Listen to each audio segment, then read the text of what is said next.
Good afternoon, students. So today we are going to start module 3, which is on dielectrics. Now, before we understand dielectrics, let's revisit capacitors. All of us know about the capacitors, and we know that capacitors are generally used in electrical circuits for different purposes. Like we use capacitors to tune the frequency of radio receivers. We use them as filters for power supplies, and most importantly, they are acted as energy storing devices to store electrical energy. In general, a capacitor consists of two conductors separated by an insulator, and we know a term called capacitance of a capacitor, and that capacitance, the capacity of that capacitor depends mainly on the geometry of that capacitor and an insulating material which is called dielectric, which separates the two conductors. Capacitors are in different shape and sizes, but one thing is common to all, that capacitance of the capacitor depends on size, shape, relative positions among those conductors, and the capacitance depends on the insulating material. So if we think of a parallel plate capacitor, so these are two parallel plates, plate number 1 and plate number 2, and if we connect these two plates of that capacitor with a power source like this, then when it is connected, then the capacitor will be, that means the plates of the capacitor will take some charges from that battery, so that one plate will be positively charged, another will be negatively charged, and the amount of charge in both the plates, the amount of charges, the magnitude of charges in both the plates will be same. So if you have 5 unit charge in the positive plate, then there will be 5 unit charge in the negative plate. And if you remember your school days, that capacitance of the capacitor, the capacitance of the capacitor depends on the amount of charge stored in one of those plates by the potential difference across the two plates. So if there is the potential difference between the two plates is V, and the amount of charge stored is Q, that means one plate is charged with plus Q, another plate is charged with minus Q, then capacitance will be Q by V. Remember? So if we want to increase the capacitance, either you need to increase charge, more amount of charge means more amount of capacitance of that capacitor, or if you can decrease the potential difference between the two plates, then also capacitance can be enhanced. Now, unfortunately, this Q and V are related with each other. That means for a particular amount of potential difference, we get a certain amount of charge. Therefore, capacitance will be fixed when there is no material present in between the two plates. That means we have air gap between the two plates. Now, if any insulating material called dielectric is placed, now in this second figure, a dielectric material is placed in between the two plates of the capacitor. And in doing so, we remember that capacitance is now enhanced. The capacitance is enhanced, say, K times. So capacitance is enhanced now K times. Then this K is called dielectric constant, if you remember. Therefore, dielectric constant is actually C dash by C. C dash is the capacitance of the capacitor in presence of the dielectric material, and C is the capacitance in absence of the dielectric material. But the point is, why this capacitance is enhanced in presence of this dielectric material? What is the speciality of this material because of which the capacitance can be enhanced? Why? If you try to find out the reason, then we need to understand what a dielectric material is and why it has the ability to enhance the capacitance. Actually, whenever dielectric material is present, then the electric field or the potential difference across the two plates of the capacitor is changed. It is reduced. This quantity will be reduced, and as a result, capacitance is enhanced. But what is the specialty? What is the specialty of that dielectric material by which it can enhance the capacitance?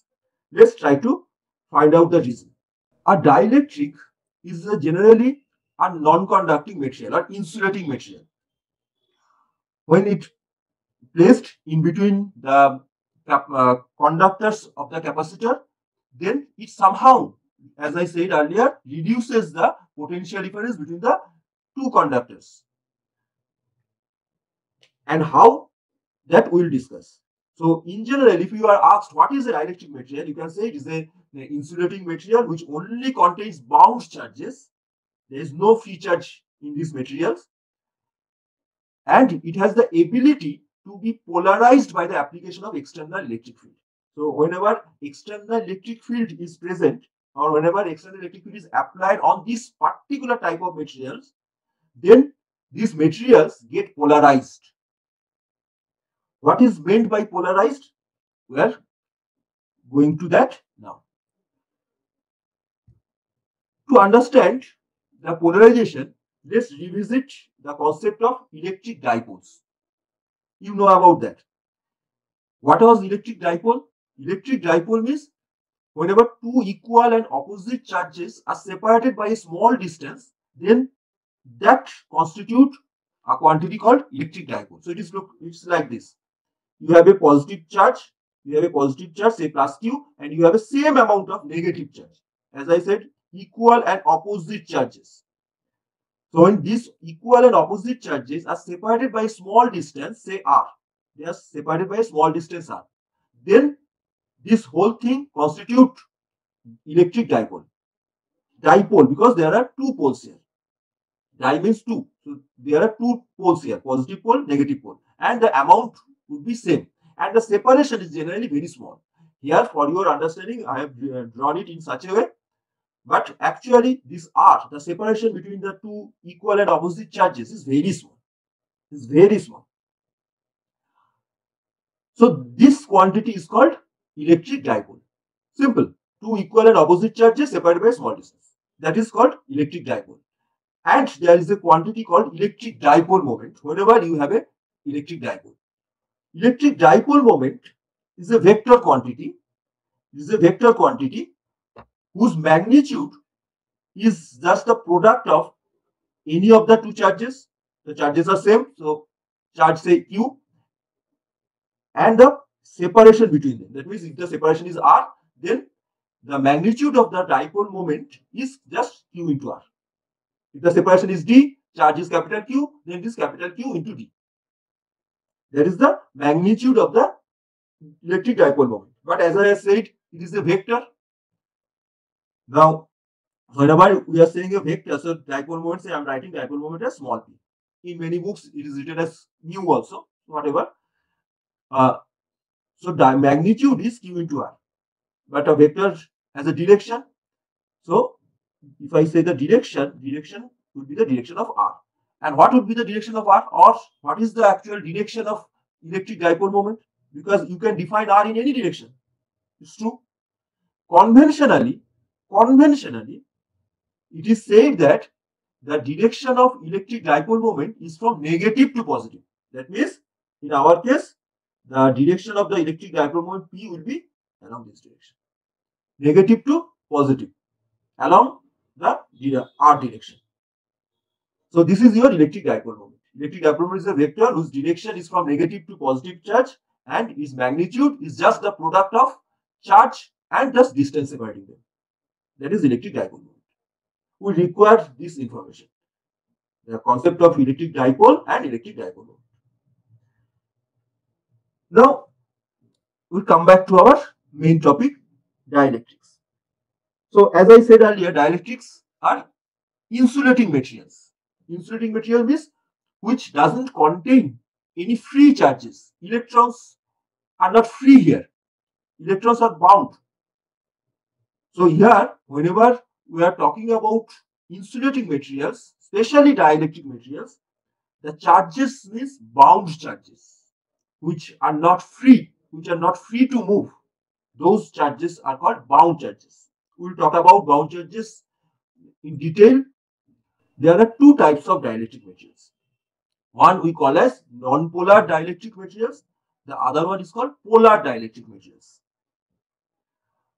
Now, by non-polar dielectric materials, we mean certain type of dielectric materials in which the center of gravity of positive charge coincides with that of electron cloud. Okay. Think of a molecule. What a molecule consists of? A molecule consists of atoms, and we know, each of us know that atom consists of positively charged nucleus, this region, the positively charged nucleus, and we have electrons surrounding it.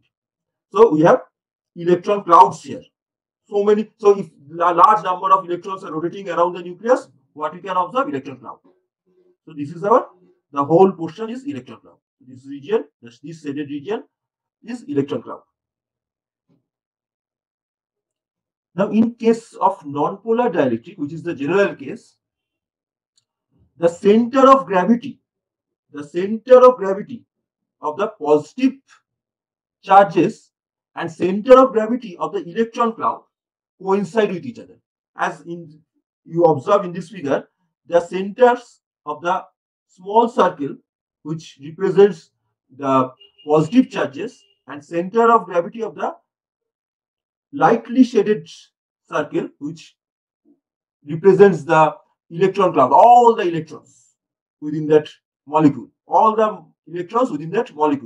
So their center of gravity, both center of gravity of positive charge and negative charge coincide here. That means the positive charge and negative charge are not separated from each other. So there is no question of dipoles here. And if there is no question of dipole, you cannot say about dipole moment here. So this type of dielectrics, where center of gravity of positive charges coincide with center of gravity of electron cloud, are called non-polar molecules. Non-polar, because you cannot separate positive and negative charges. They are not separated when there is no external field. So in absence of external field, we are not talking about application of any external field on this. So in absence of any external field, the positive charge and negative charge are not separated from each other.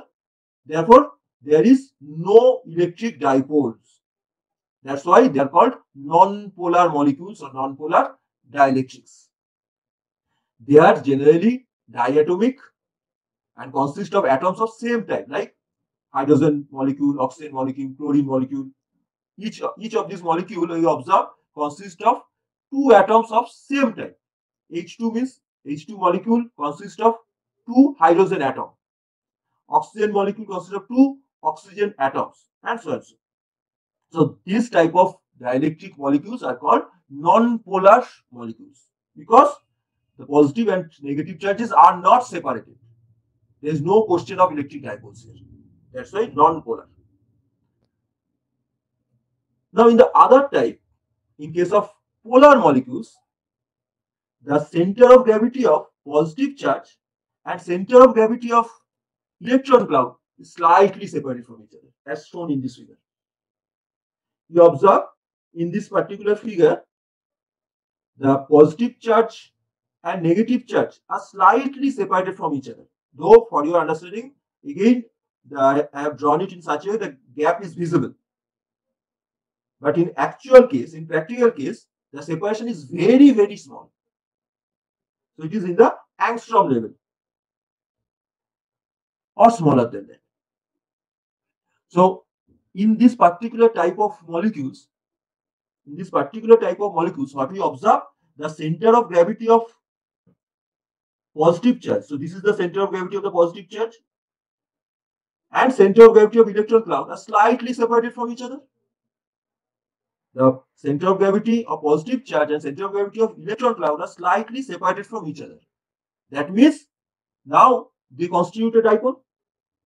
Because what is dipole? Dipole is formed when equal amount of positive and negative charge are slightly separated. And we know any atom is neutral, that means equal amount of positive and negative charge is present. So in case of molecule also, equal amount of positive and negative charges must be present. And now that positive charge is slightly separated from the negative charge. And as a result, we form a dipole. So again, a dipole is formed. So in this type of molecule, each molecule is actually behaves as a dipole. Each molecule behaves as a dipole. And remember, please remember, you have not applied any external electric field onto them. There is no external electric field here.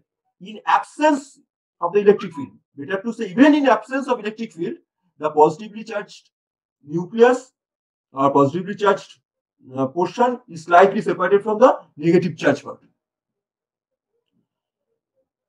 So even in absence of electric field, even in absence of external electric field, the positive charges and negative charges are slightly separated from each other. That means each molecule behaves as a dipole. Each molecule behaves as an electric dipole. And that type of molecule is called polar molecule, or that material is called polar dielectrics. So we have two types of dielectrics, the non-polar and polar. In case of non-polar, the positively charged and negatively charged electron cloud are coinciding with each other. As a result, there is no question of formation of dipoles. And in case of polar molecules, the positively charged portion is slightly separated from the negative charged cloud. As a result, each molecule acts as an electric dipole. And since we have now electric dipole, there is an intrinsic dipole moment. Why intrinsic? Because it is inherent property. It is the inherent property of that molecule. You have not supplied any external agency. You have not supplied any external electric field onto them. Even in absence of the electric field, the molecule has in a dipole moment. So we call it as intrinsic dipole moment. And this type of molecules are generally formed by two or more different atoms, like H2O. We have two hydrogen atom and one oxygen atom. So two different types of atoms are there. Similarly, CO2, HCl. So in all these cases, you observe that when two or more atoms are present in a molecule, then the molecule generally behaves as a polar molecule, polar dielectrics. So this is all about our non-polar and polar dielectrics. So again, what was non-polar? In case of non-polar material, the center of gravity of positive and negative charges coincide. So there is no intrinsic dipole moment. Whereas in case of polar molecules, even in absence of any external field, the positive charge is slightly separated from negative charge. As a result, each molecule acts as an electric dipole. So for each molecule, you can associate an intrinsic dipole moment. So this situation, what you observe is when you have not applied any external electric field. That means you have not connected a battery to it. You have not placed the material within an electric field. So in absence of the electric field, we observe this thing. Now, if we place them inside an electric field, what will happen? That means if battery is connected to them, you are supplying some electric field to them, what will happen? That means influence of electric field.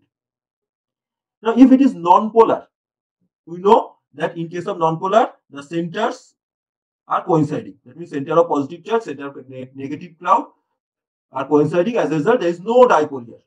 When there is no electric field applied, E naught, the external field, is 0. Now, when electric field is applied, now you are applying an electric field in this direction. This is the direction along which electric field is applied.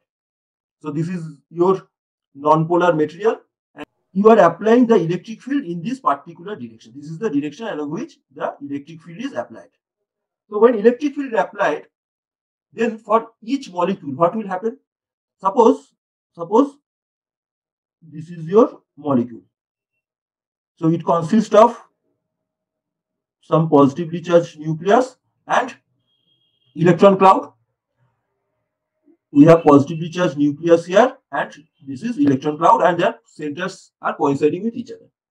Now when electric field is applied in this direction, what the electric field does, this electric field will try to push the nucleus in its direction. That means this nucleus or this positive charge is pushed in the direction of the electric field and the electron cloud in the opposite direction. So this electric field will try to push the positive charge portion in its direction and oppose the electron cloud. Therefore, due to the presence of this external electric field, now the nucleus will be slightly separated, or positive charge is slightly separated from the center of gravity of the electron cloud. So now by application of the electric field, now from outside you are applying some electric field which will try to push the nucleus or positively charged cloud in one direction and electron in the opposite direction. So due to application of this external field, now the positive charge and negative charge are slightly separated from each other. So though in case of non-polar material, when there was no electric field, then their centers were coinciding with each other. But when we apply the electric field, then the centers are slightly separated from each other. That means now dipoles are created. So now for each molecule that we can have dipoles. So now for each molecule, the center of gravity of positive charge is slightly separated from the negative charge, and as a result, each molecule will now be a dipole. And what will be the direction of the dipole moment? For each case, you observe this is the direction of the dipole moment, because as we have said earlier, dipole moment is always from negative to positive direction. So for each case, you observe dipole moments are like this. So the point is, whenever you apply some external electric field, then this positively charged cloud will be separated from the electron, that means center of gravity of the electrons, due to application of the electric field. So what is the force which is acting? The force is actually, if I say E is the charge of the total charge of the nucleus, or say better to write Q. So Q into E will be the total force. Q into E will be the total force acting on the nucleus and the electron cloud so that they can be separated from each other. But whenever there is a separation, now you have positive and negative charges separated from each other. So Coulomb force will come. That means an attractive force will appear. So now we have two forces. One, the force due to the applied electric field, and another force, which is the Coulomb force, which is the attractive in nature, which will try to move back the positive charge into the center of gravity of the electron cloud. So these two opposite forces will be balanced after some time, and when they are in balance, then we will observe that positive charge and negative charge are slightly separated from each other. So each molecule is now polarized because now positive and negative charges are separated. So each molecule is now polarized. What we observe in the presence of the electric field, dipoles are created. All these dipoles are now created. There was no dipole initially when there was no external electric field. In absence of external electric field, there was no dipole. But when electric field is applied, then dipoles are created and aligned in the direction of the external field. Aligned means you observe in each case, each dipole moment is in the direction of the external field. So they are aligned in the direction of the external field. So what is the influence of electric field in nonpolar material? So in case of nonpolar dielectric, initially there was no dipoles, but whenever external field is applied, then positively charged and negatively charged portion are slightly separated from each other.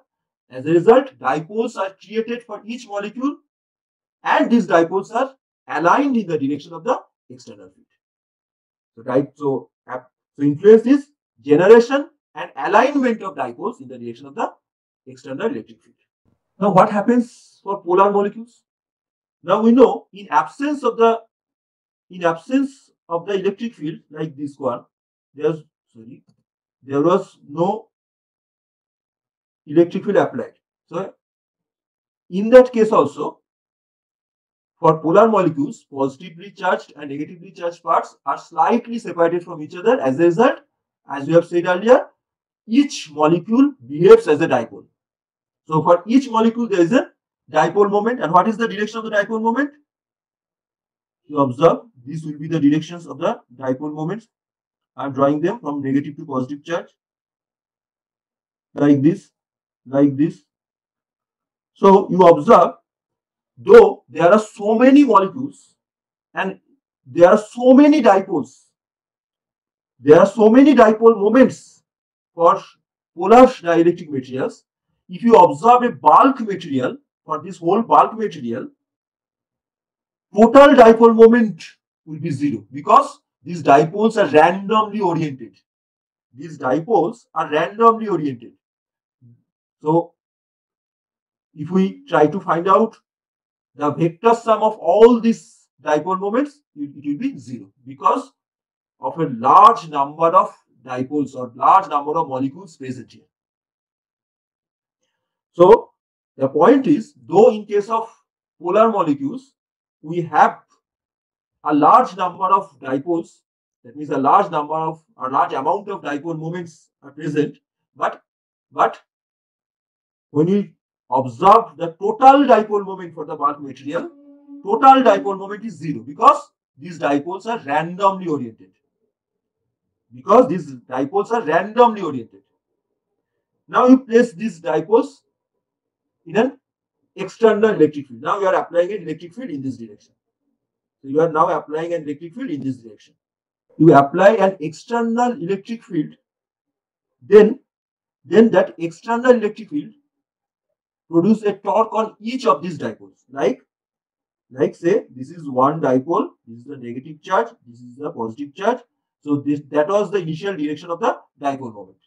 Now, whenever an external electric field is applied in this direction, so this is the external electric field, then this will be the force on the positive charge, and this will be the force on the negative charge. So a torque is formed, and due to this torque, what a torque does, a torque tries to rotate. Like in this case, the torque tries to rotate it in clockwise direction. Therefore, the dipoles will be ultimately oriented in the direction of the electric field. So each of these molecule, you observe here in the second figure, each of these molecule is, due to application of the external field, is now has been rotated, has been oriented to some extent in the direction of the external field.